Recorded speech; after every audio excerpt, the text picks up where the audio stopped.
Hey guys, I'm Anna, and today I'm going to show you how to get Spectrum TV app on any Vizio TV.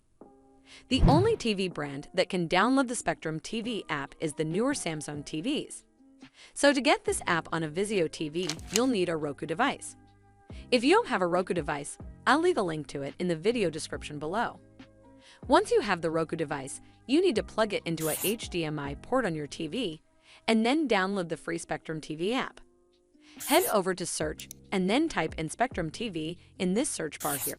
Navigate to Spectrum TV option on the left side of the screen, and then click on it.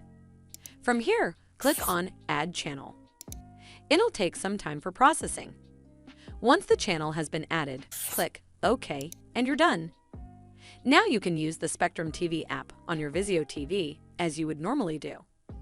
Well, I hope you found this video helpful, and if you did, make sure you give it a thumbs up to see more videos like this, and don't forget to hit that subscribe button. We'll see you in the next one.